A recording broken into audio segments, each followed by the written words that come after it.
Welcome back, Great Taste of Manitoba. It's Downsized Classics with Manitoba Chicken, Karen Armstrong.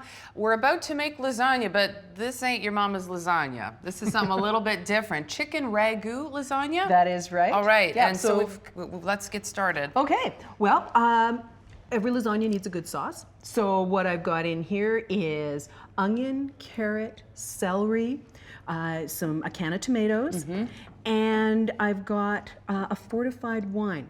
So it could be a port, it could be a sherry, any fortified wine will work in this, and it just adds wonderful, wonderful flavor. Because it's all about layers and layers and layers. Not just like physically for lasagna, yes, but it's the layers of flavors. Layers of flavor in the lasagna, and you want to first caramelize all of the vegetables. So that means you put in a little bit of oil in the bottom of your pan, you stir cook all of your vegetables with no liquid until they start to turn sort of a brownish color. You're getting that caramelization of the sugars. That adds phenomenal flavor to this lasagna.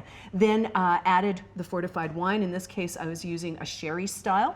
And you want to reduce it so that you don't get too much liquid, and then finally you add your canned tomatoes and you stir it all together, and this is about as thick as what you want it to look like. And it's not like a laborious process, it's not super long, but this is probably the longest part of the whole process. You need to give it a good half an hour at least. Or not even that much. Oh really? Okay. Not even that much. Okay. So then I'm going to take this off the heat right now. And I'm going to add the rest of the ingredients that go in here. I've got 1.5 cups of cubed cooked chicken. So this is a recipe that you do want to use cooked chicken as opposed to putting raw, unlike the pot pies that we did. And that's dark meat. Is that better?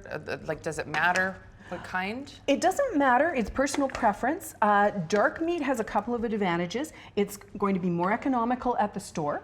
And it's also, it's got a richer chicken flavor, so it's going to hold up a little bit better when you've got a dish like a lasagna that's got some big flavor to it. And it's kind of cool because you could actually use, leftover chicken. Absolutely, leftover chicken is what you want to use. I'm going to add some more liquid to that, and I've got Rosa sauce. It's so beautiful to look at. So not a red sauce, this is a Rosa sauce that I bought at the store. Is this like rosé, same thing? Same thing, Rosa, rosé. Okay. It's got a little bit of cream in a basic tomato sauce.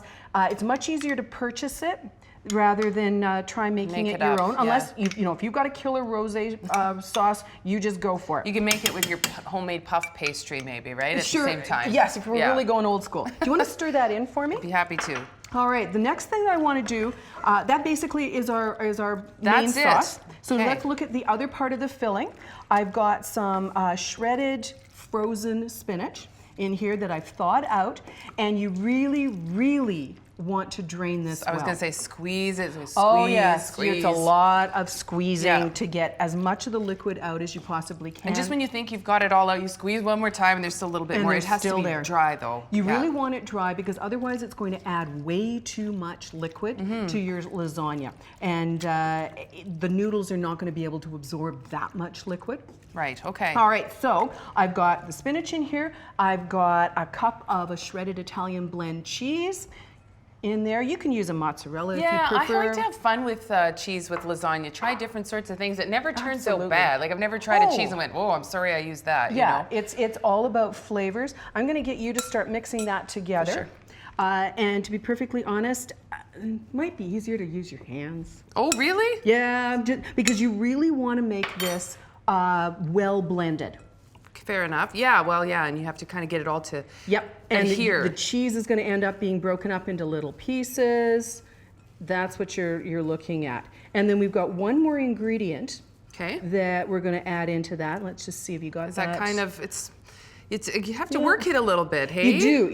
It is a bit of a workout. I'm just going to add a little pinch of salt into that too. It's a good job for kids. I know my kids love doing anything where they've got to get in there. This would be perfect for the kids. Now, this is going to get a little messier, so I think it's time to switch back to the spoon. All right. Okay, this is another 1/2 cup of the Rosa sauce. Oops, get the little bit out of the bottom. Okay, I'll get you to stir that all together. All right. So that's the 2 layers of the lasagna, and when we come back, we're actually going to put this all together. Chicken ragout lasagna part 2 when we return on Great Tastes of Manitoba.